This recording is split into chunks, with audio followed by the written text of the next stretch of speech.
But yeah, I don't want to spoil for other people watching because this is Kusog7ande. This isn't Final Fantasy 14. We've got bad games coming up. Currently, we are on the second round of the group stage. Some people are getting eliminated. Essentially, by the end of the second round, people have to have a total of 9 points in order to move on. That means at least a combination second and fourth place. You can take 2/3. As long as you're not taking fourth, then fourth, or third, then fourth, then they get to stay in. Well, let's go ahead and reveal the game. Crappy, take us away. That elephant thing. Yeah, I do want to remind people that due to this month with, what's it called, Twitch? Yeah, they are having, someone sent me a PM guessing which boss I was talking about, and they were correct. But yeah, this is September. If you wish to support the channel, this is probably one of the best months to do so because it's going to be a little bit cheaper. So if you want to consider subscribing and keeping me fed and also helping me buy prizes for the bracket when we get to that stage, that is very helpful. Thank you, everybody who has done that so far. But let's not delay our GM for game number 2, which was going to be the third match, but whatever, is our dear friend Seth Highwind. Seth Highwind, come on in. Yeah, contribute to the burrito fund. Subscribe if you would like. Hello, Seth. There we go. Yay, I can hear you. Oh my gosh, it's good to see you. I know, it's good to be here for the second, third matching, yeah, stuff. Second/third match. By the way, you were on the GDQ Hotfix Grudge match last night with me. You got to play through Ernest Evans. I'm determined to beat that game now. Yeah, what do you think about it? I need to play it more. I absolutely adored every second of it. Yeah, it's jank, but I think it's genuinely fun jank. It's so much fun. It's jank, but it's fun jank. It's jank that you just want to sit there and just keep at it over and over and over again. Oh man, no, I told Waldo when we were done last night, like, I want to beat this game now. It's worthy of being a game that you return to. Like, I've beaten it. Honestly, I've played around with the idea of doing speedruns, but other people have already, like, absolutely destroyed it. It's just very fun. Yeah, everybody, if you have never played Ernest Evans, that is a quote-unquote bad game that you need to try sometime. Okay, yeah, but besides that, you've got a game that's not Ernest Evans that you're giving out today. Nope. Not at all. Although I'm trying to remember, have we had this franchise on Kusog7ande before? We have had this franchise on Kusog7ande before. Yeah, but not we've had this the specific second game, right? Okay.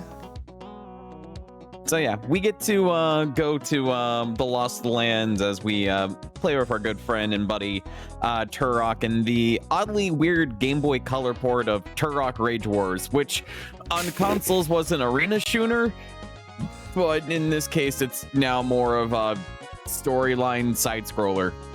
Yeah, I don't think I ever played this Turok game, even the original game, or the console version of it. I did play quite a few of the Turok games when they were released on N64, and I really enjoy them. I think they're a blast. With that said, I'm not sure about this game. We'll find out pretty soon, though. Yeah, I really do enjoy the Turok series. Like, I've also was really blown away with the remasters of like 1 and 2 that Night Dive Studios did on PC. They did a really good job with those remasters, and it was a lot of fun to go back through and play those again. Okay. I really hope they kind of do the same treatment to the third game, Shadow of Oblivion, that I believe was N64 only. Okay. My favorite thing about Turok was playing multiplayer and using the cerebral... What was it called? Cerebral bore gun. Yeah, the cerebral bore. Aha! That was awesome. Also, the original Turok, if you played multiplayer and you shot your friends with arrows, they'd have arrows sticking out of them for a long time, and that was like one of the best things about the game.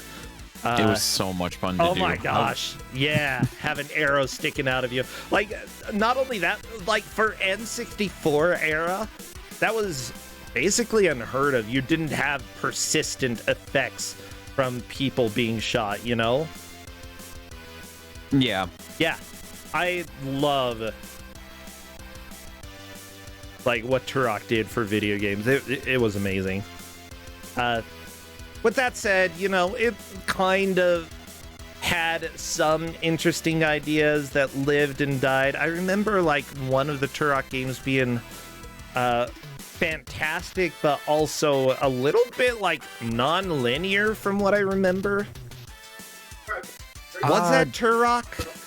I mean, that's kind of how a lot, like, especially the first two games. I've admittedly never played Shadow of Oblivion, but the first two are very open-ended, where the levels are large, massive. You have to find like a series of keys to unlock the next set of levels, and as you go to the stages, there's like different keys within all of them, so you can kind of play the levels in any order you want. But as you get further on in, like, you'll eventually find, oh, the level 8 keys are exclusive to level 7. So the first and the second one were very non-linear. I don't really know much about the third one, unfortunately. Okay. Yeah, I'm trying to remember if I'm thinking of Turok or a different series that like had unlockable characters at one point. That, you know, you had to play a variety of levels and like keep playing over and over and over again with different. Why is the game upside down on my? How did I do this? Oh, that's amazing. How did I make the game upside down? I mean, just there. run with it. I think maybe I fixed it. There. No, now it's backwards. How did I make it backwards? I don't even know anymore. Oh my gosh. We all Come love back the here. malarkey of it. I don't like it. I don't like it. I'm trying to get set up, and I do not need the game to be upside down. Oh my gosh. Okay, everybody, welcome to Brosenches tries to set up the Twitch stream and somehow turned the game feed for one of the players upside down without knowing at all how that happened. This is an app. Game Boy setup is always a little bit harder for me because it's a different resolution, and thank you so much.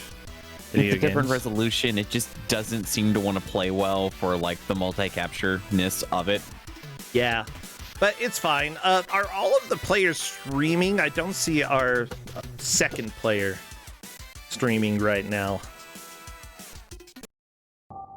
It should all be. Let me double check with them. Yeah, go ahead and double check. If they're streaming to an alt, you'll just want to send me a link for that. Well, everybody, Turok for Game Boy Color is the game that the players will be playing through. Turok Rage Wars specifically. Why is he angry? I don't know. Blame the dinosaurs. The dinosaurs did it. It's all the dinosaurs' fault. It's those dang blasted lizards is why I'm like this. The dang lizards. That's always the lizards, you know? Let me take a look at something. Ah, that's it. Cool. Okay. You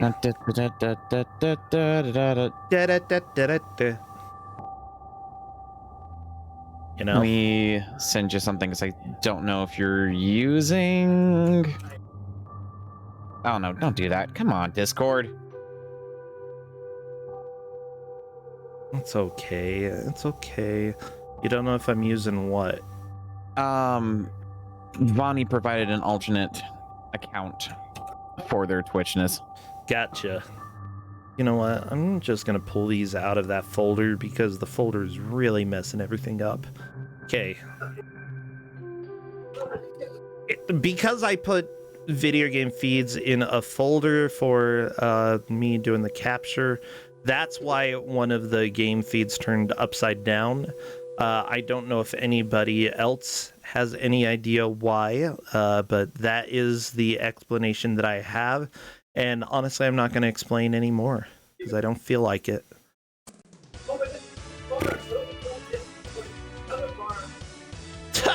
I hear yelling. Someone's yelling. Oh, well done. Hang on, let me double check some things on my end. Good. You're good. I'm just working on getting stuff ready, and for some reason, like, I'm just being dumb right now. Come on. It's like, this is a like almost a pixel perfect capture because this is done. Okay, there we go. Vanny then is going to be streaming over there. I should be able to get this captured now without any problem whatsoever. Yeah, you're good. You're good. It's my job. It's my job to make sure everything is looking fan-freaking-tastic and actually ready for the stream. So get rid of a little bit of that and a little bit more. And I think it's going to be about as set up as I can do for now. I might need to make some tiny adjustments when we get started so that everything is lined up and not bugging the crap out of me. But otherwise, I'm ready, everybody. Are you ready for some Turok? Let's hear it. Let's hear the excitement. Just everyone just needs to like shout from the bottom of their lungs. Just I am Turok. Are you and that will get everyone's blood and adrenaline going. Jeez, don't get your blood going. You want to keep it where it is. Keep it in the bod. I swear. Okay, you get blood all over this Twitch stream, and I'm going to be very angry. I'm just trying to live out kill a kill to the best of my ability.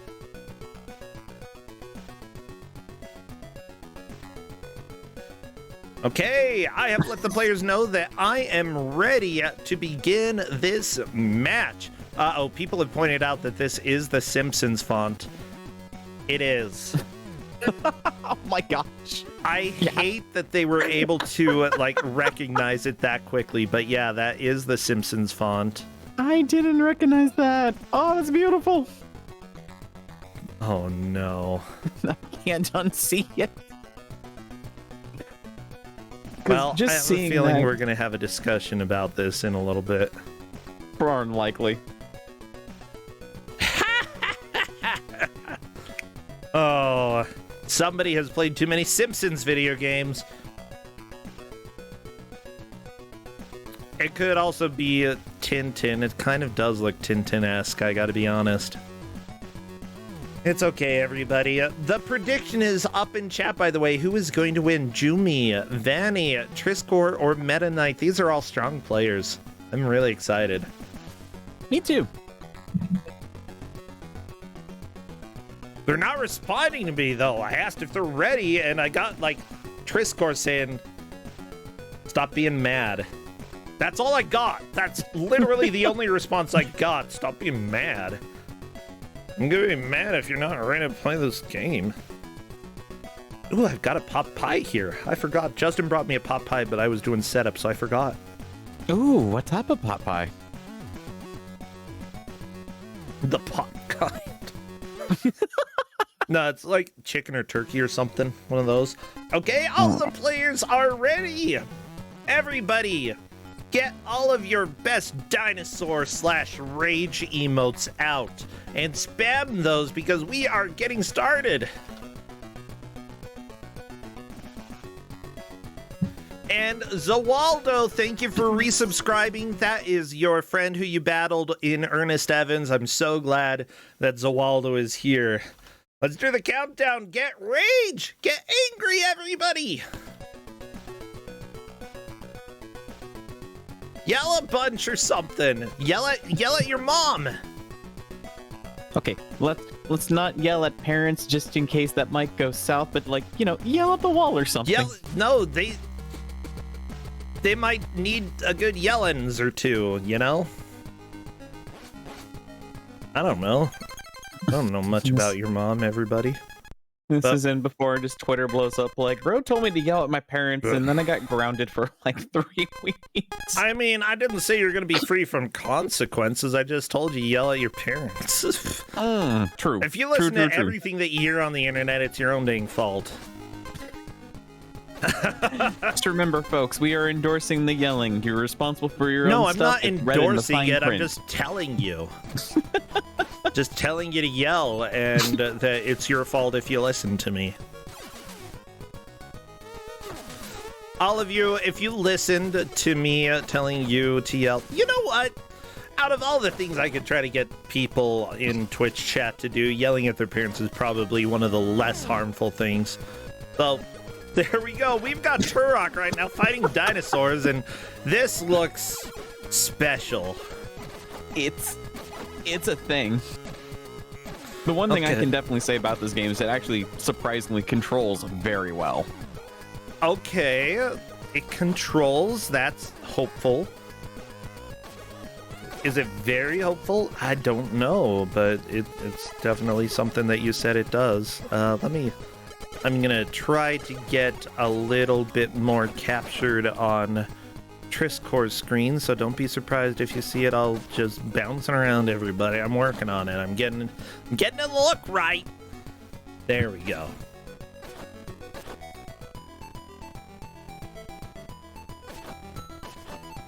Oh my gosh, I'm really excited though. I like the Turok games. Every single one that I played has been pretty dang fun.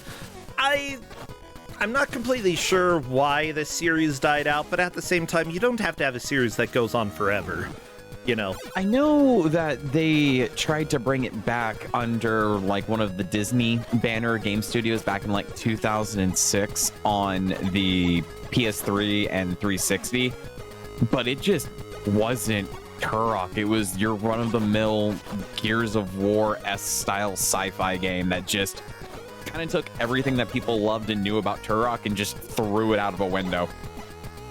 Gotcha. By the way, it does look like we have the predictions in for who will win. Vanivan getting the most love, followed by Triscor, then Mennonite, then Jumi. If Jumi wins, it's going to be a huge point upset, and the people who voted there will be getting a lot of points. But if I were to vote, I would have been voting for Meta Knight, though I fully understand everybody else's votes here. Now, how many points do the players have going into this match? Looking up things. I know, I'm just requiring so much of you right now. I know, I made you play a game last night, and now I'm asking you how many points do these players have. I'm just so needy. Oh, I like this.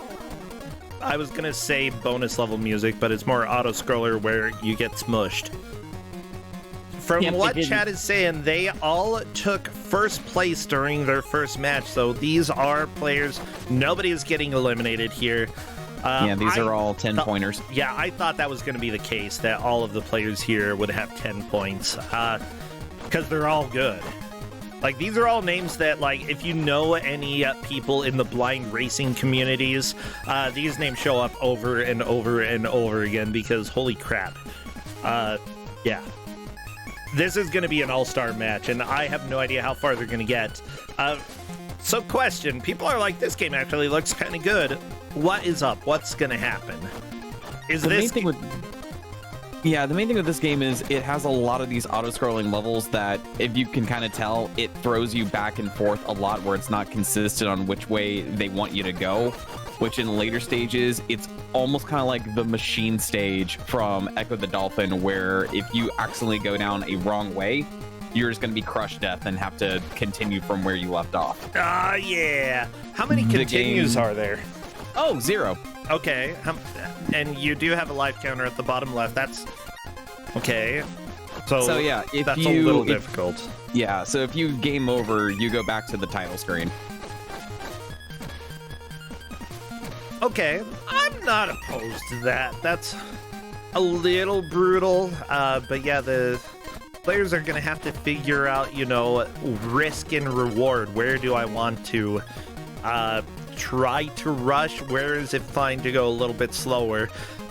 This auto-scroller, obviously, you know, you just don't want to get smushed by the wall. If you do, that's a death, losing a valuable life just because of...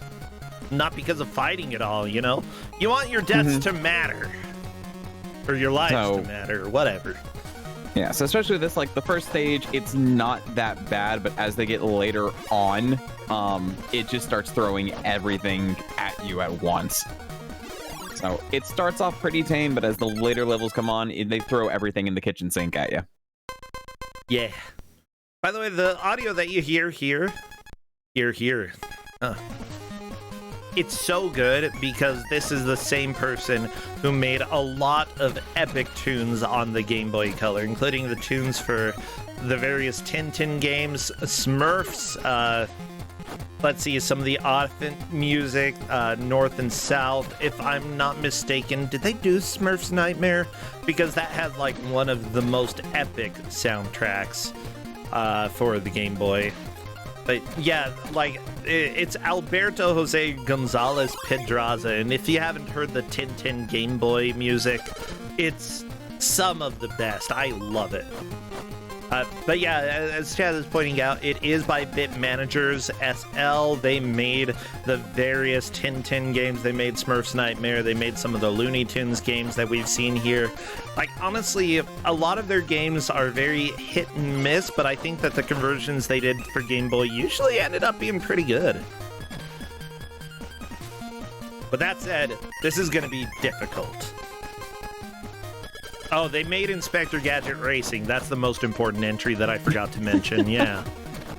Yeah, that is the most important thing right there. Oh, for sure. The one thing we can all take away from this is the masters of Inspector Gadget. I mean, the person who designed this game also designed Pets Rescue Wildlife Vet, so, you know, very, very important video game history there, y'all.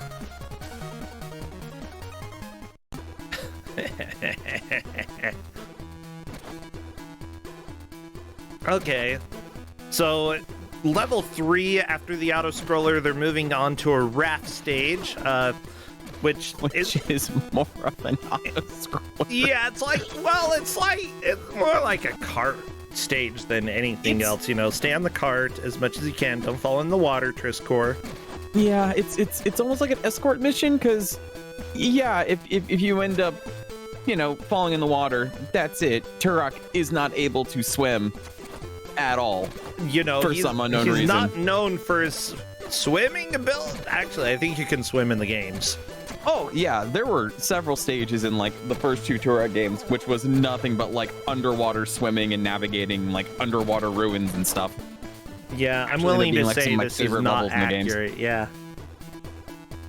I mean, it's accurate for itself, but not for the other Turok games. I guess you can't say this isn't accurate because this is an official Turok game. But I feel like that's one of the cool features of water, is that you don't instantly die from it. Like, water is not known for murdering people in 1 second flat unless it's like a giant tidal wave. Oh my gosh, I had a dream the other night where there was a giant tidal wave that hit. Oh, it was terrifying. No, thank you. Yeah. I don't mind open water. I've always been comfortable, like, out of the ocean, but the idea of, like, a tidal wave just terrifies me. It was like, seriously, like 200 or 300 feet tall. We moved into a new place, like, on the west coast, and I saw that coming. I'm like, we probably want to close the doors. I don't want the water getting in. That's a lot of water. So, as it turns out, you know, it looks like 3 out of our 4 players are on to stage 4. Chad is asking, do they get passwords? Yes, there are passwords when they fully complete worlds. Okay. Due to the nature of this game, I have told them if they get a password, they're more than welcome to use it to continue their progress. That makes sense. If it's anything due to like the auto-scrolling nature of this game. If it's anything like other games that this company has made, their passwords usually happen after the 4th stage, which is where Triscor, Meta Knight, and Jumi are. That would just be my guess, that there may be a password after this side-scroller. Yeah, if I remember correctly, each of the worlds has 4 stages in it, with the end of the 4th being the boss fight they need to do. Oh my gosh. Yeah, let me just say, I just love that having knowledge of this developer lets me know more or less when passwords are going to show up. I mean, to be fair, that is a viable strat for Kuso. If you happen to play, you know, multiple games by the same developers, you can kind of use that knowledge if you played any of the other ones to try to predict when a certain like system or like recovery tool might come in handy. Yeah, is it worth, you know, being safer where Meta Knight is, for example? Meta Knight has no lives and no health left. Honestly, probably going to get a game over very soon, but he's also being really careful, and honestly, if he can get through this and beat the boss, then that would be a password. That would still be really difficult to do with no extra lives and no extra health. Jumi is in the same situation at the top left here. Yeah, as weak as the projectile weapons are, when you're down to the low health situation, it's honestly the best to kind of hang back, shoot them from a safe distance.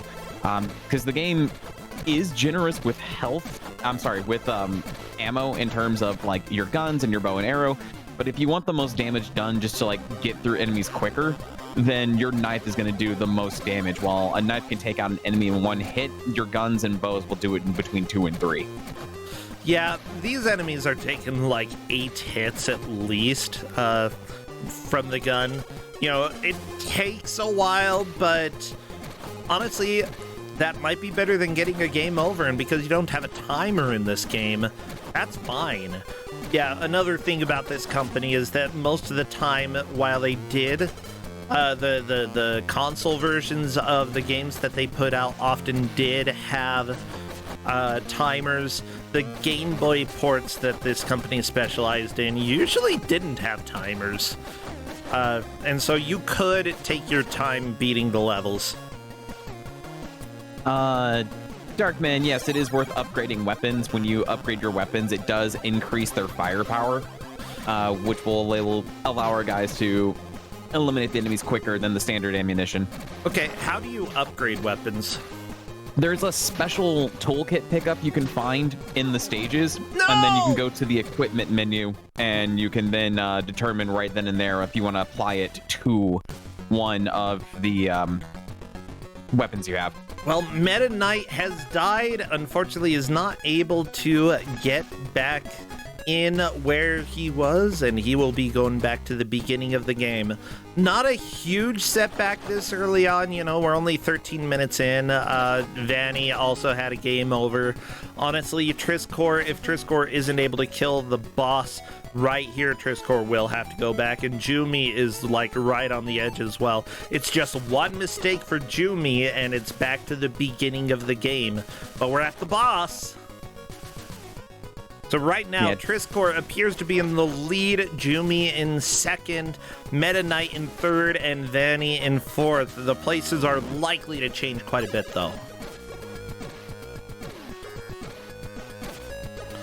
Yeah, I just love, like, you have this gun while riding the raft. What is Turok's pose, though? He's just getting a workout in. He's got to get those squats while you're rolling down the river. I mean, that's fair. You know, gotta get fit. You want to be fit or fat, Turok, huh? What are you gonna do? I guess fit. I mean, look at those abs.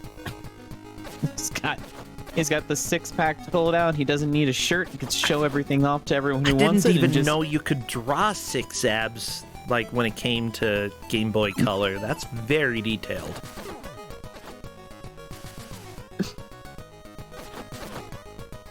As far as I can tell, by the way, it seems like the game, like, didn't receive stellar reviews, but kind of all-right reviews from companies.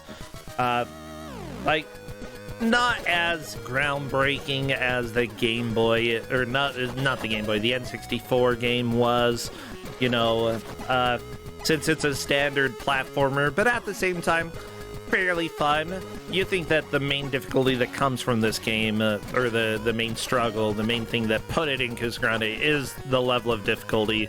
I think also the lack of forgiveness when it comes to continues is another issue. Oh, Triscor is on to the actual boss. What is this?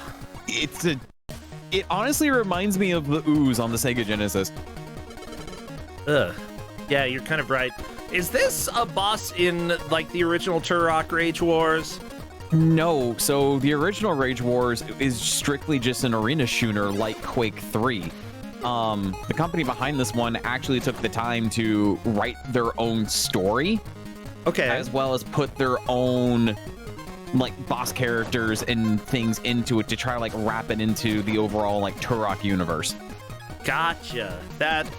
I mean, that's kind of cool that they had to deal with, you know, Rage Wars not really having any story at all and just like, let's go ahead and make our own. I mean, I feel like there were a lot more dinosaurs, a lot less this guy in like some of the other Turok games, but maybe it's been a long time since I played any of them. The Turok games always had a good balance between like other quote-unquote hunters as well as dinosaurs, with a couple of like, I guess, indigenous tribes to the Lost Lands you'd also have to fight off. Okay. Never had the ooze though. No, there was never an ooze boss battle. There was a time you had to fight a Tyrannosaurus Rex, which is always a lot of fun to see. Triskor, getting a password and moving on to the next world, that is huge. That is a very high bar that Triskor is setting at this point. I love how muscular they're making the dinosaurs in this as well. And like, Jumi is also onto the slime boss. During the cutscene, like, if you watch Triskor start the password again, yeah, Jumi might be able to get, like, just don't get hit again. Yeah, look at that. This is reminding me of, oh my gosh. There's a Chuck Tingle book. I listened to excerpts of it called Harriet Porber. It was Trans Wizard Harriet Porber, and there's a main character in the book is named Snabe, and he's a dinosaur bard punk dude. Snape? He does meta magic through music. She's basically an influencer magician. Harriet Porber is. And essentially her spells become really popular. And yeah, Snabe, this dinosaur bard magician, uses the power of meta magic with music, and he's definitely very muscular as well. Yeah. I kind of want to turn that into an archetype for like a Shadowrun game. What I love about that the book as well, Harriet Porber, Trans Wizard Harriet Porber, is that two of the main characters, there's Delatrix and Braco, and they're both motorcycles, but they also drive around cars. Like, the motorcycles own cars that they drive. They don't just roll around like... I don't know. Chuck Tingle is amazing. Okay, the Tingleverse is weird, and I've never read any of the books, and I know that they are very much not safe for work, but I might have to read them someday because Harriet Porber actually appears to have a decent plot. I kind of want to read this now. I'm not gonna... Like, you've sold me already. Yeah, Snabe... I'm trying to remember. Oh yeah, when the Dumbledore character shows up, he like immediately tells people, by the way, I'm gay. I just want you to know, like, within the canon of this book, so that nobody just retroactively comes and says that I'm gay. It's just so on the nose. Yeah. Oh, I love it. Yeah, it, like, honestly, everything that I heard about it, I was watching a YouTuber, Strange Aeons, who was reading excerpts from it and basically detailing the plot, and it's magical. And so, yeah, there you go. Instead of going and buying the latest Rowling book, go and buy Trans Wizard Harriet Porber. Yep, there you go. That's my pitch for today. But if you don't read adult content, then don't go and buy it. That's my other recommendation. If you don't want that type of stuff, then that is completely valid as well.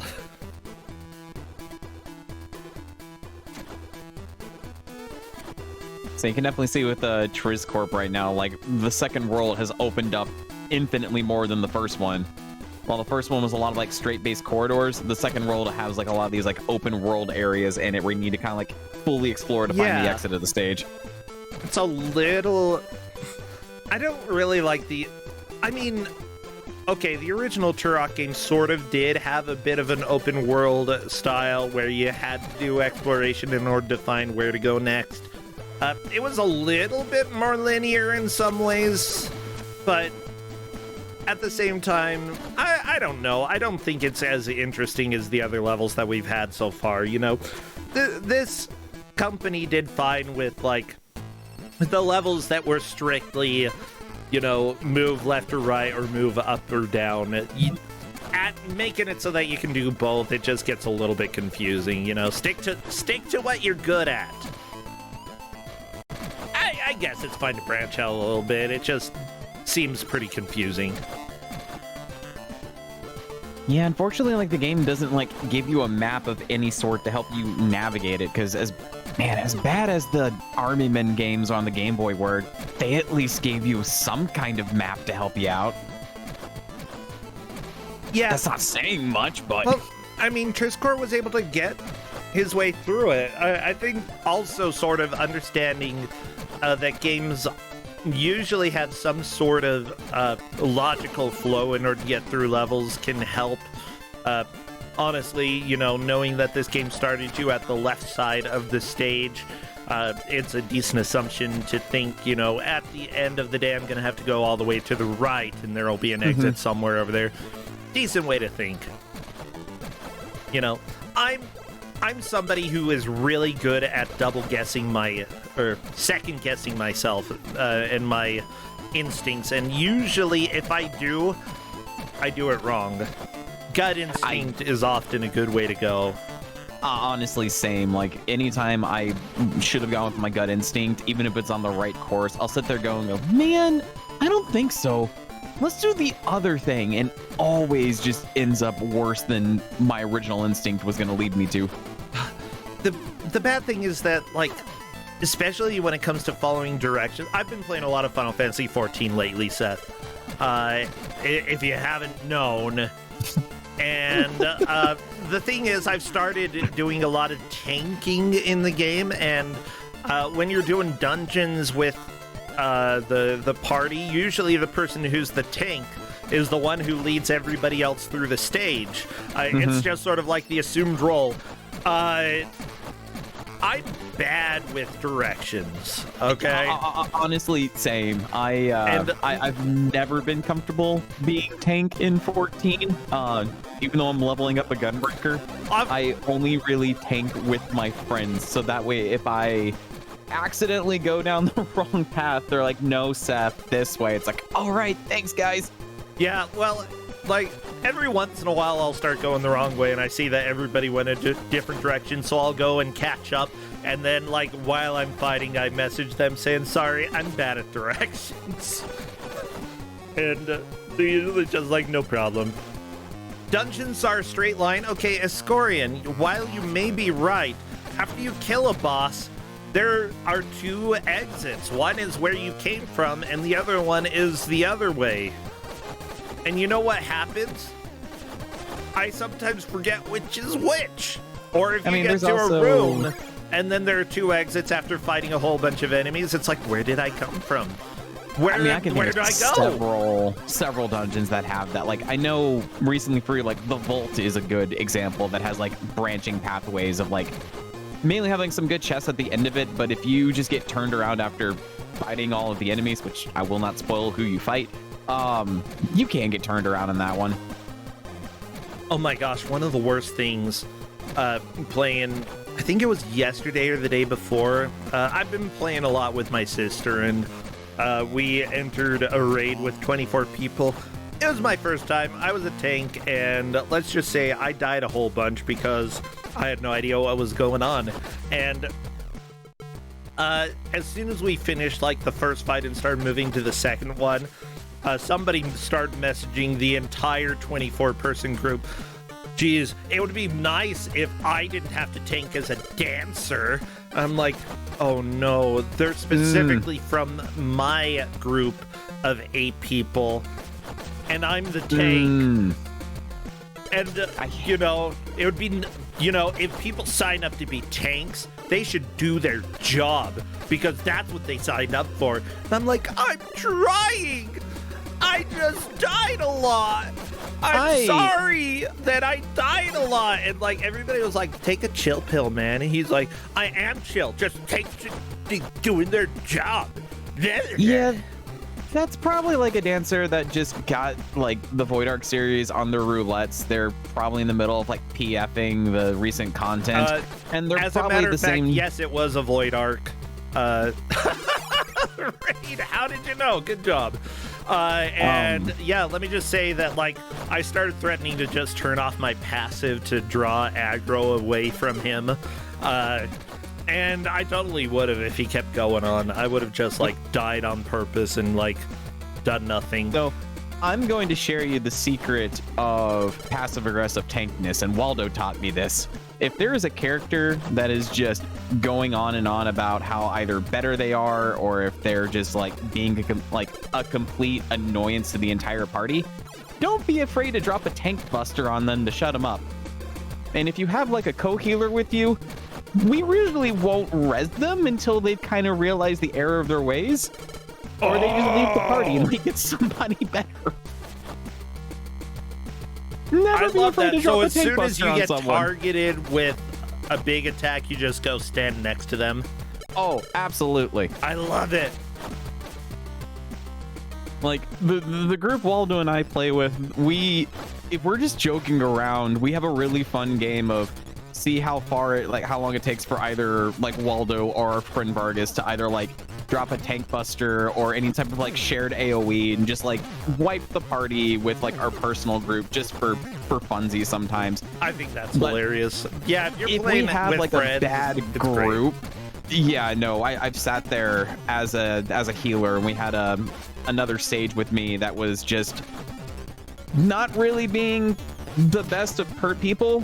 I looked at Waldo and I said, just do me a favor and drop a tank buster on this dude at the next boss fight. Just do me a favor, please. I love it.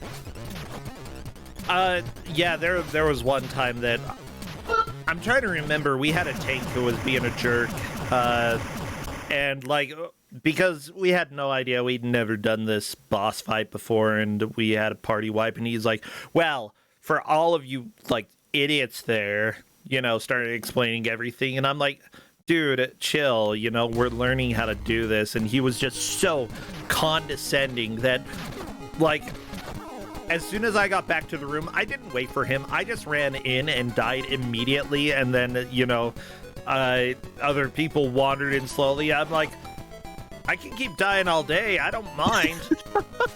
I'm cool with this. And he's like, whatever, I can just quit and get into another roulette like immediately, and you guys will have to wait for like 20 minutes. I'm like, I don't freaking care. I don't care. It gets worse when you try to do party finder for like current like Savage content, because you've got people out there who are expecting people to just one shot, one clear everything, even if it's been specified like, hey, this is a learning group. There's a lot of us who haven't cleared this before. We're just trying to see and learn mechanics. And the second you wipe, they just make a passive-aggressive comment and pull out, and then you're stuck waiting for a refill. Or you get the person who, like, loot and scoots, where you get the clear and you're trying to farm for equipment for everybody. They get what they want and just pull out instantly, and leaving you to high and dry to wait for another person to fill their role. Beautiful. That's a little bit annoying, yeah. Yeah, I luckily like having to wait in a queue doesn't really bother me at all, because I've got plenty of other stuff to do. So like I'm completely fine wasting people's time if they're being mean. That's my life. I can do it. I can handle it.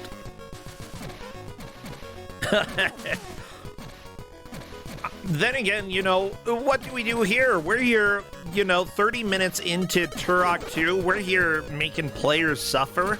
I guess that's sort of my MO. Yeah, that was the phrase I was looking for yesterday. That's what I do. I get people to play games for me, and I laugh. And it's great. Like, honestly, even though I'm talking about Final Fantasy XIV right now because that's my life, at the same time, I'm very much enjoying this. Trizkor is on to, it looks like the second boss here. Yeah, Trizkor is fighting the tank from Metal Gear 1. Oh, okay. Is Trizkor even dealing damage, though? The tank is okay, turning a there we go. slight shade of red, so yes, I would... when the tank blushes, that's when you know you're almost through. There we go, Trizkor through World 2, onto World 3. Vanivan and Meta Knight are right next to each other as well, although I think Meta Knight has taken a slim lead. Yes, Meta Knight is in second with Vani in third and Jumi in fourth. Trizkor getting a quick game over in order to jump right back in with the password, unfortunately forgetting to actually use the password. Going to be resetting and entering that in. I do like that we just had a Zora right at the beginning of the stage, just sitting there with arms crossed, looking so angry. Just chilling. Ah, yeah.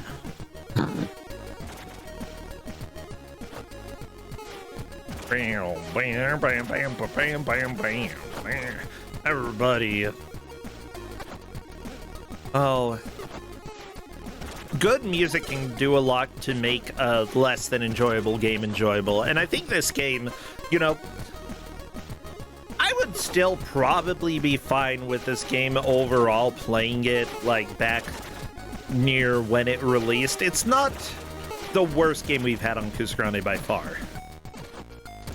No, it's definitely not. Yeah, it's got flaws. It's a little bit overly there are a lot of auto-scrollers. The things that deal the most damage, also a little bit hard to pull off because you have to get right up in enemies' faces. And I imagine we're probably going to get into some big troll levels in a little bit. Mm-hmm. But other than that, like, I'm kind of enjoying this game. I think I would have enjoyed it more than Robocop on Game Gear that I had growing up. Okay, Meta Knight onto another auto-scroller. How many freaking auto-scrollers are there? This isn't as bad as Silver Surfer, but holy... 75% of the game. Wow. Ooh, Meta Knight crushed by the wall. They went really overboard with the auto-scrollers in this one.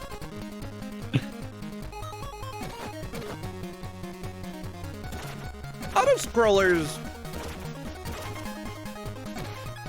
are actually somewhat, like, easy to design. They're, like, to design something that's at least playable, it's very reasonable to do that. But I don't know. I feel like especially speedrunners complain about auto-scrollers more than anybody else. Yeah. Welcome to the speedrunning world, everybody, where we just complain about legit video game designs. It just sits there, it's like, yeah, this is an auto-scroller. Cool, we got time for, like, you know, talking with the chatter. Donations at the time, just with how much waiting we have to do here before we can, you know, start abusing the game more. Yeah, a lot of the times, you know, it's like you want to be able to get through stages as quickly as possible with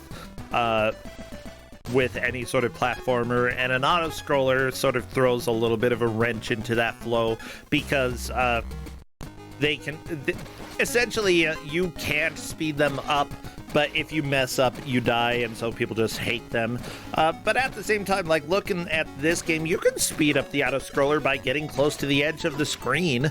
Like, yeah, like the further forward you run with Turok, it will speed up the auto-scroller, which is nice. You're just taking the risk of potentially running into the next enemy or spikes or gap or insert a level obstacle here. yeah, I don't mind auto-scrollers like this where they actually allow you to speed things up a little bit. I know somebody was like mentioning Because I started working on a video game series a little bit, looking at some of the underused aspects of games in the past or video game design ideas that kind of disappeared. Someone brought up like the auto scroller where you can sort of speed things up. There are quite a few games out there that did use that in the 80s and 90s though, and I didn't expect Turok to be one of them, but strangely I see it a little bit more often in European developed games than other games, although I guess Konami's Noah's Ark for the NES had that. Oh yeah, it did. But yeah, the various Tintin games, oftentimes when they had an auto-scroller, you did have the ability to speed it up based off of how close you were to the right side of the screen. Yeah, it's... I don't know. Oh, people are pointing out that NES Noah's Ark was developed by a UK studio, and it was published by Konami. Well, that would make sense. I actually think that game, it's not great, but it's got a charm. I like it. But yeah, there's so many like things that are just a little bit different design-wise in the UK than in the US. And yeah, this game that we're watching here, this Turok game, is a UK-developed game. So seeing some of the different development styles that they had definitely makes sense.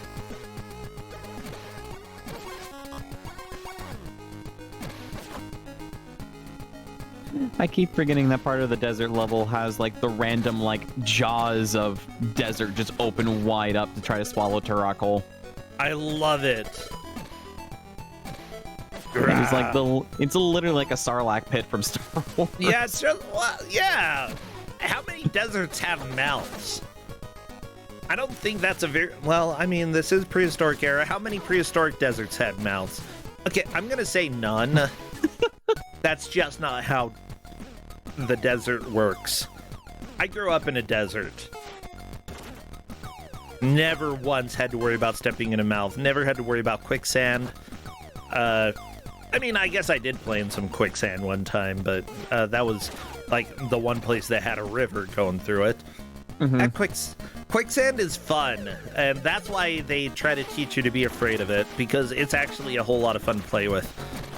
I mean, if I remember correctly, like there were like a lot of like PSAs in the 80s and especially going into like the 90s about like, the dangers of quicksand and like all sorts of cartoons that would just scare the living bejesus out of kids thinking they'd go outside one day and fall into quicksand. Like quicksand is... Oh no, Triscor is onto a wind level. This is straight out of the Tintin handbook. Oh, I hate this. But yeah, there...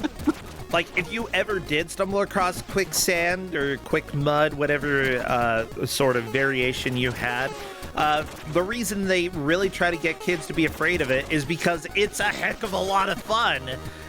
But if it's deep enough, it's a big issue because you're going to get stuck. The type that I played with, I think it only went up to my knees or so not a huge deal. And it's so much fun.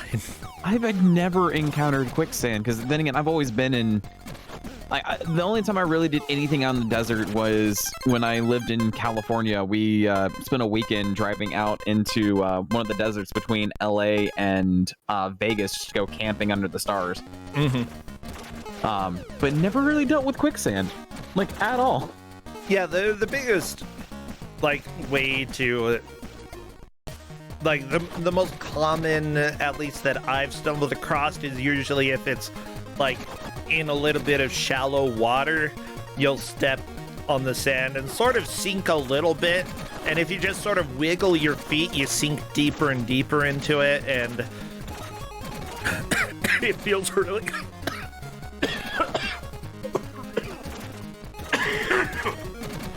Sorry about that. You good there, hon?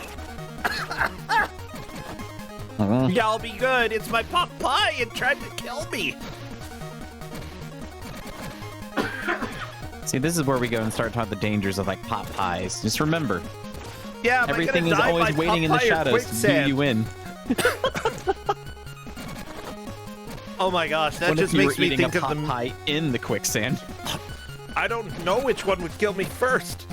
I don't want to eat pot pie in quicksand. Oh, geez. I just remembered. Good Hot Rod. If you've ever seen the movie Hot Rod, the main character in there, his father had died, and he thought it was like due to Evel Knievel stunts, and then he gets the reveal, and the mother's like, that's not how he died. And the son's like, how did he die? And the mom says, he choked on some pie. Oh my god. It's such a hilarious, like, turn of events, and it's such a stupid, stupid thing. I'm so sorry, everybody. Hot Rod was amazing, but also an extremely dumb movie. Like, very, very dumb, but I love it. I'm gonna be fine. I've got sort of the post-choking on some pie throat feelings right now. I'll be fine. I mean, hopefully you have some water nearby to help out with that. Yeah, I do. I'll be fine. But yeah, quicksand is fun because you step on it, it feels like a little bit slimy, and then you wiggle your feet and your feet sink into it, and you're like, oh my gosh, I've got... my feet are like kind of sand, like in sand, and it's all goopy, and then you wiggle a little more, and it's like, ooh, sink down a little bit more into it. Yeah, getting down to your knees is about as far as you can get without, like, being in trouble. You get any more past that, and you're probably gonna need help getting out. And that's really the big issue. Like, just make sure. I would say that, in general, children... you come across anything where if you wiggle and you sink into it, practice caution. And if you are alone, do not play with it. And if you're with friends, then maybe consider it, but also do not wear sandals while you're doing it, because you are going to lose them. Oh no. Oh yeah. Yeah, if you have like sandals or socks that you prize at all, do not play in the quicksand. Don't cannonball into quicksand. You can't. You literally cannot. That's not how it works. If you try to jump on it, it's usually a little bit like more solid. You gotta wiggle. You wiggle your way into it. Do not play DDR in sandals. Yeah, I can attest to that, Code Man. I've that sounds terrible. I've unfortunately done that before. Yeah. I can already feel my fiance glaring at the back of my head from that comment. Anyways, Meta Knight is currently a dinosaur, which is good. I like, honestly, if you're gonna be a very muscly dinosaur and not be Snape from Transwizard Harriet Porber, this is a good dinosaur to be. What is this dinosaur's name anyway? Like, I gotta be something cool, really right? No, because... oh my gosh. Yeah, I couldn't find the manual for this. Yeah, there's no manual. The only thing I have was found on the Turok fandom page, which kind of gives a brief synopsis of the plot, which has to do with the Armana Thane Accordance use dimensional gates to travel to 4 different planets where they plan to set up bases to launch the invasion of Earth. Spies for the Solidarity Order give Turok a piece of the Time Fire, which is, not the Time Fire. According to the Empty Souls comic book, is a ancient piece of amber containing vast amounts of temporal energy. By the way, important point, Meta Knight did make it to the boss of the second world, which is a pretty good amount of progress. That puts Meta Knight in a solid second. Chisgore just has first, maybe on a lock for today. Yeah, I don't know if any of the other competitors are going to be able to get this far into World 3. Yeah, it looks like people who reviewed this on Game FAQs didn't particularly like this. One person said, poor level design makes Rage Wars a frustrating experience from start to finish. You could have used the name of the game, Rage Wars, in your review title. Okay? Because it made him rage all right. That's what I'm going to say. Okay, so in essence, what they're saying here is that Turok Rage Wars picks up after Seeds of Evil, and this time the Amaranthine Accordance is trying to build up an army to invade Earth and colonize it. Joshua Fireseed, current heir to the Turok lineage, must stop them from succeeding. Joshua Fireseed, that's your name? Mm-hmm. He's the son of Turok and like one of the 2 playable characters from the 3rd game. And look, we have boss number 3, Super Fighting Robot here. Finally, a weapon to surpass Metal Gear. Aha! Yeah, go ahead and throw your giant robot head out. That's pretty cool. And then do stompies. The salt shaker gun. Oh my gosh, those do look like salt shakers. I love it. Oh, man.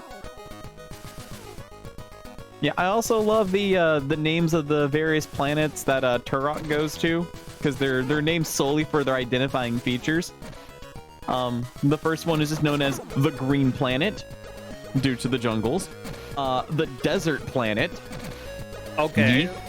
The Frozen Planet. And then last but not least, the Volcanic Planet. Okay, let me just say the capital of my state is Salt Lake City. Named after the giant Salt Lake that is the main identifying feature there. And guess what? Right near there, there's a location that is kindly called the Salt Flats, which is basically a place that's really flat and really salty. I still would like to make it out to the Salt Flats one day. This is how we work. We're just really good about coming up with names. It's like right there and then it's like, quickly, what do we name this road? What's the nearest identifying feature? Well, there's a lonely palm tree, Lonely Palm Road. Beautiful. Print it, map it. We're good. I do love that, like, we have a canyon in Utah called Sardine Canyon, but then we also have a canyon that everybody calls Sardine Canyon, but it isn't. Why was it named? Oh, you know, I don't know. Like, I love the main canyon everybody calls Sardine here. That's not its name. I can't even remember its real name, but that's just what everybody calls it. Let's see here now. Looking it up.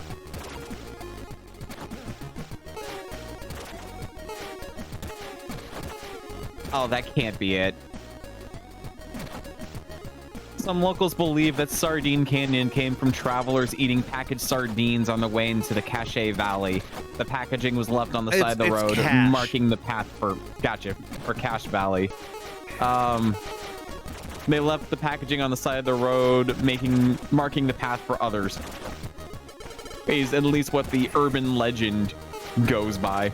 Yeah, but that's not even the same canyon. Freaking crap. Yeah, some people say that they named this canyon after packs of sardines, but they named that other canyon after this folklore thing, and then they just accidentally called this the wrong one.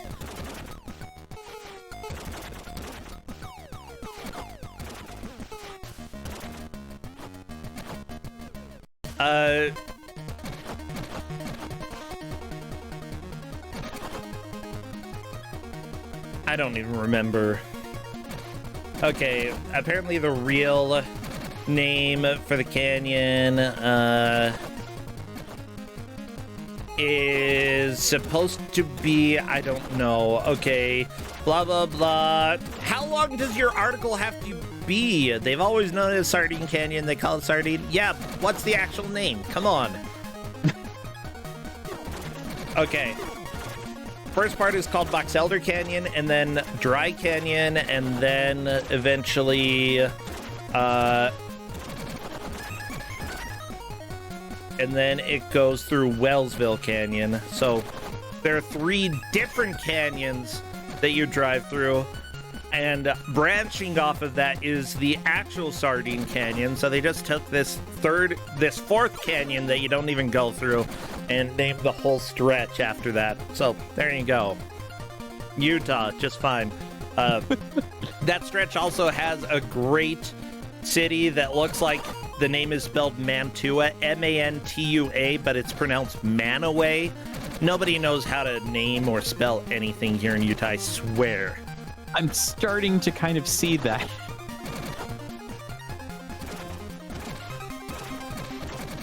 And then baby names. Oh, I see my sister in chat. Like, hey, here's the deal. My sister actually gave, like, names that you can spell and that are actually, like, based off of real spellings out there. Oh my gosh. I don't know how, but Utah has the worst baby names that have ever been made. Out of morbid curiosity, I think I'm going to do some research once this is done. Do some. Like, if you can jam a Y or a V into a name, it's going to go in there. That's how Utah works. Okay, maybe not a V in most of Utah, except for where I grew up. Then every name had a V. Just jam it in. Go. It's almost like the Makote naming style for 14.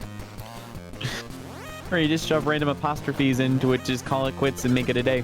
I'd say it's more like the other... What's the one race that, like, all of their names just look like somebody sat on a keyboard and hit save? Oh, it's not the Lalafels, it's, No, not the Lalafels. I don't know. Lalafels just come up with dorky names. That's mostly it. Anyways, about who is winning right now. Triscore is currently in the lead. Nobody is going to pass Triscore at this point. But really, Meta Knight is currently in second. Jumi could potentially pass Meta Knight if Jumi got to the boss and beat it.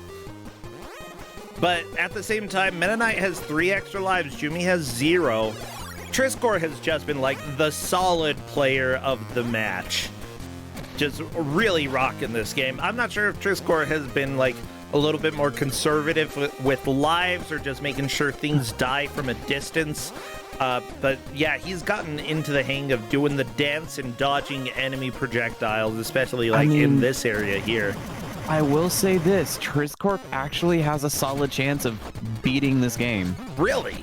Like, Triscore gets to a new area, and rather than just standing still, he's like, there could be an enemy on the other side of this jump. I'm going to go ahead and walk up and down and see if anything tries to shoot me, rather than making a jump and possibly getting shot as soon as I land.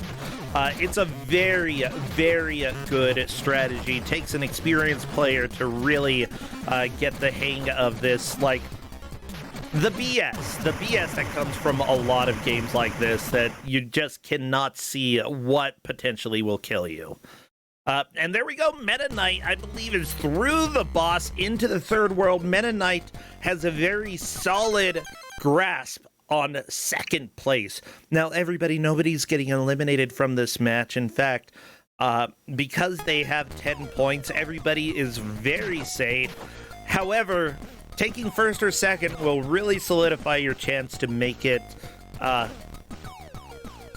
probably to the fourth round at the very least, and maybe even into the bracket. So, like, Triscore has a good chance of making it into the bracket. Meta Knight, a decent chance, although he's going to have to work a little bit more for it. Benny Ven and Jimmy Wander will have to do a little bit more work after this. That's not necessarily a bad thing, though.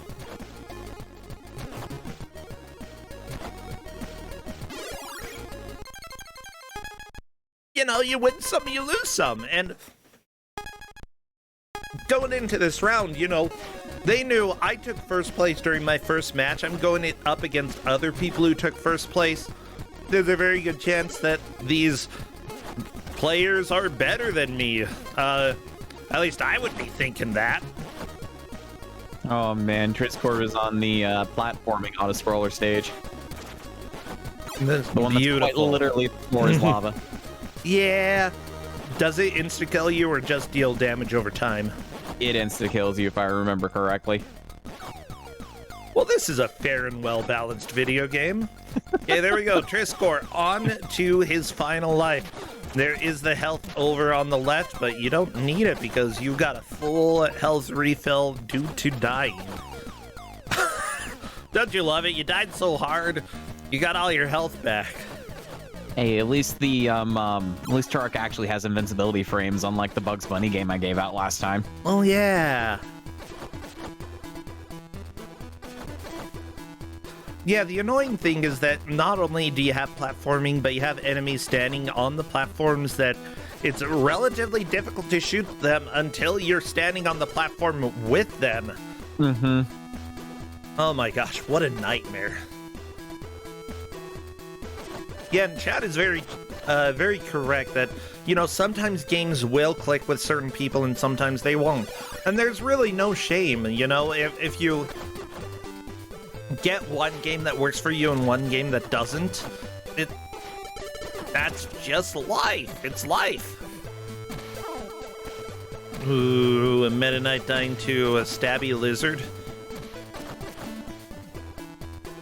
Yeah, I can definitely attest to that from like when I participated as a contestant on Kuso. I had games where it just made sense to me and others that were just a torturous time from beginning to end because it just never, like, that light bulb never went off for me. Yeah. I'd say that tends to be the case for me as well, that there are some games that I'm going to jive with and some games that just are pain.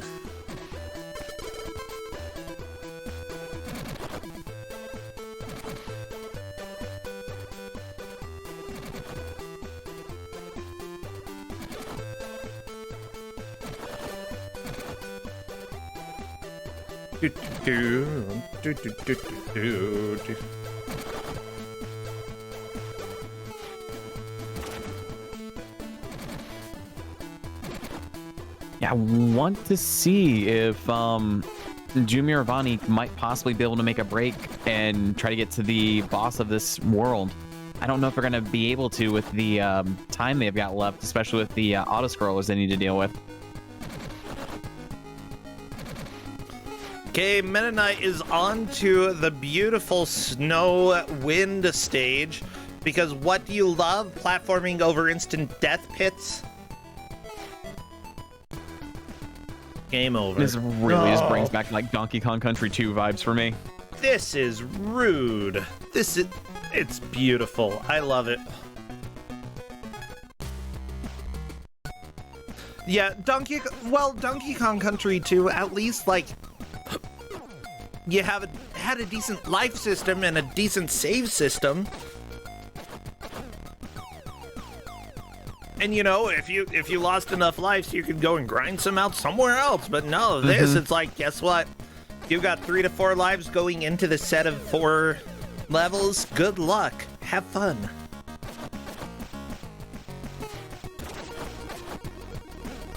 One-ups are also just really hard to come by in this game. Like, there was one wide in the open in World 1, but they really spread themselves out thin in the later stages.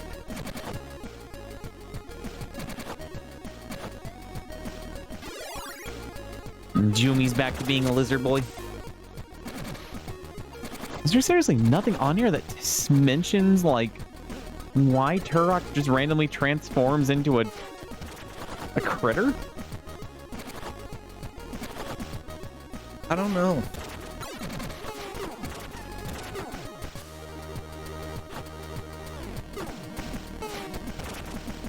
I feel like because in some of the other Turok games you do play as other fighters, I presume it's the same case here. But with that said, you know, we haven't had any big surprises during the last little part here. We're just running into time in a second. And I don't think any places have changed between the top 2 players here, Jumi and Vanny, unless I'm mistaken. I believe Vanny has 3rd and Jumi has 4th. Well, there we go. That is time, everybody. That is time. Triskor takes the victory. Meta Knight 2nd. Vanny Van 3rd. Jumi 4th, and everybody got eaten by dinosaurs. I don't know, like, there's no shame in dying from a predator. That's what predators are there for, you know? Dinosaurs gonna be eaten if you're there and you die. Just, I don't know, circle of life. That's how it goes. With that said, I still think it was a really impressive show by Triscore today. Yeah, how do you feel the players did? I think they all did pretty well. I'm honestly, similar to how I felt with Spot Goes to Hollywood, just impressed with Triscorp's ability to just knock this game on the ground the way he did. Yeah. Wait, Triscore didn't play Spot Goes to Hollywood. No, he didn't, but okay. Very similar to, with that game, how we had one player just leaps and bounds ahead of like everybody else. Yeah. And just really clicked with the game and continued with it. It happens, and it's like, there are certain skills that you can develop when it comes to playing games for the first time. Some people are just naturally better at it, at picking up games and figuring out what the game wants to do without losing too many lives. But we, again, talked about some of the strategies that we saw Triscore using. The whole, I've got to make a jump, but I don't know if there are enemies on the other side of this platform. Let me dance back and forth for a little bit to see if any projectiles come my way, and if so, can I dodge them? Seriously, that was helpful, because if you lost health, getting any health back was very difficult. And here we have Triscore, our winner for today. Hello and congratulations. Oh, thank you. You're so loud to me, Ola. I'm a monster. Really, I think Turok's little dinosaur friends were the monsters today. Gotta be honest here. But yeah, Triscore, you did it. You almost beat the game, actually. There were so many close calls. Why? So, talk to me about this game and your experience. Like, what do you think of it as a whole?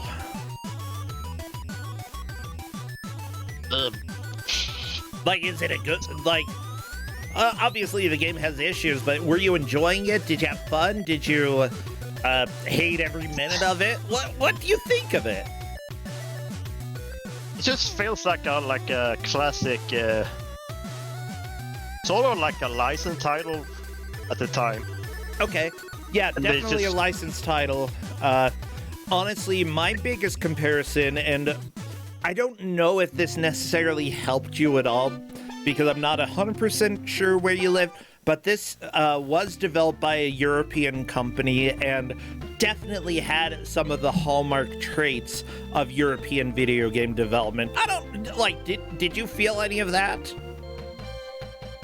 I don't know really. I don't know the difference really.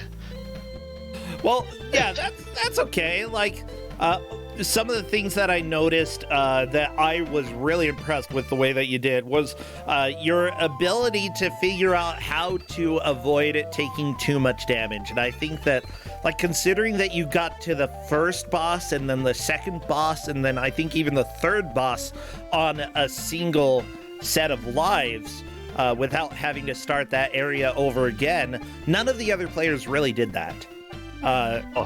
So seriously, like, you were very good at maintaining the health and the lives that you had as you went through the game. That river section was really mean. The river? Yeah. Yeah. That's so early, too, that auto-scroller. It made you to go off your raft, and then you're just like, oh, I have to go back. You just plummet into the river and just die immediately. Yeah, for sure. Yeah, Radama Ford is saying, like, you were two entire levels in the lead. Like, you made it almost to the end of the fourth world, and Meta Knight, the person behind you, I believe, was about halfway through the third world. So, like, pretty much the entire match, you were just way ahead of everybody else. It's only because I probably didn't game over until really late. Yeah, whereas other people would make it to the boss and get game overs, And, you know, it's a decent amount of, you know, it shoots you down. Definitely feels a little bit demoralizing to make it to a boss, not get a password, get a game over, have to start over again. But you didn't have to face that too much because you just managed to figure out the patterns of the bosses and how to avoid damage while dealing a whole bunch of damage. Seriously, it was a very impressive watch to see your strategies there, Triscor. Yeah, I was really struggling with the weapon system. You just get so much ammo and so many weapons. You just like select. Oh, that weapon. Thank you.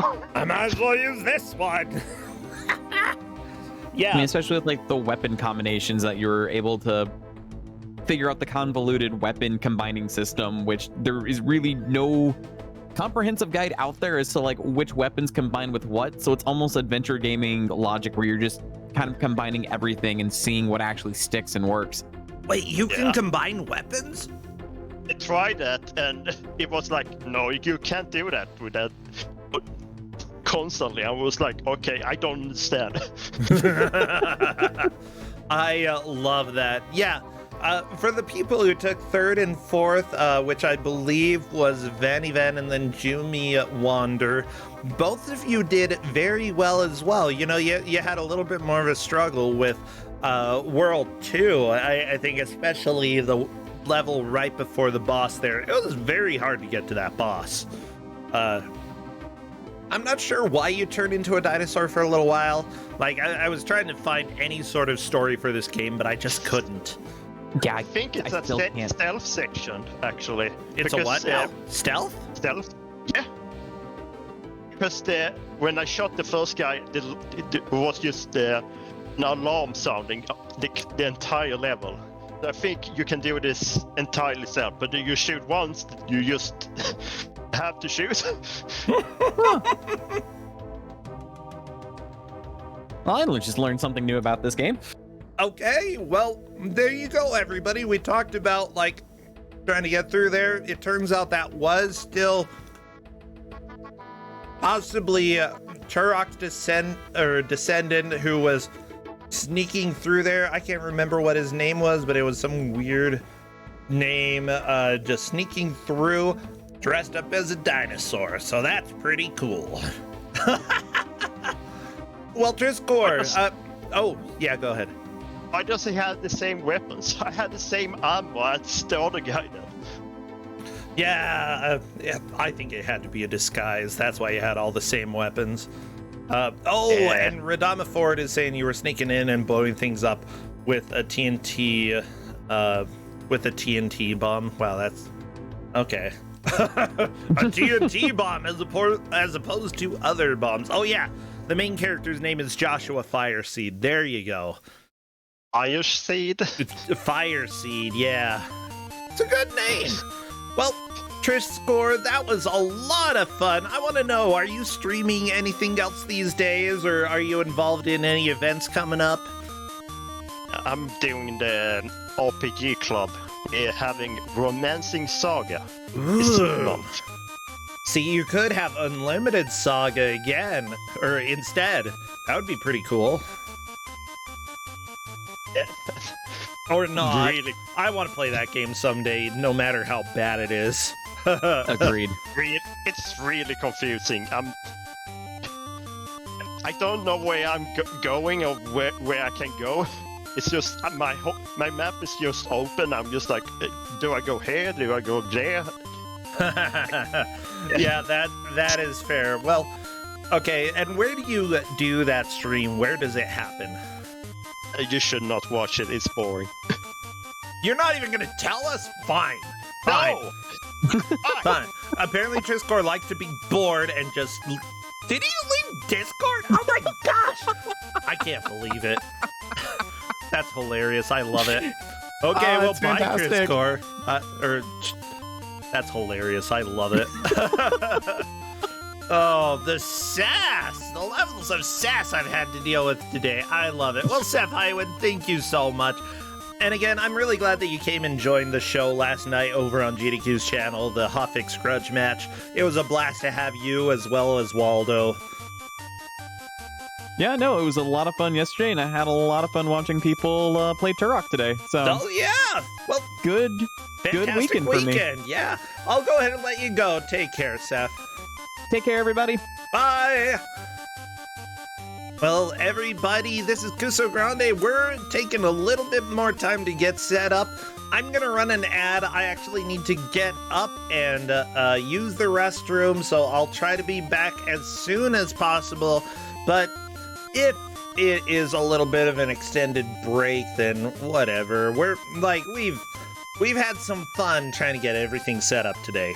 So see you in just a little bit for our third and final match of the day. We've got 4 more tomorrow as well, so see you in a little bit.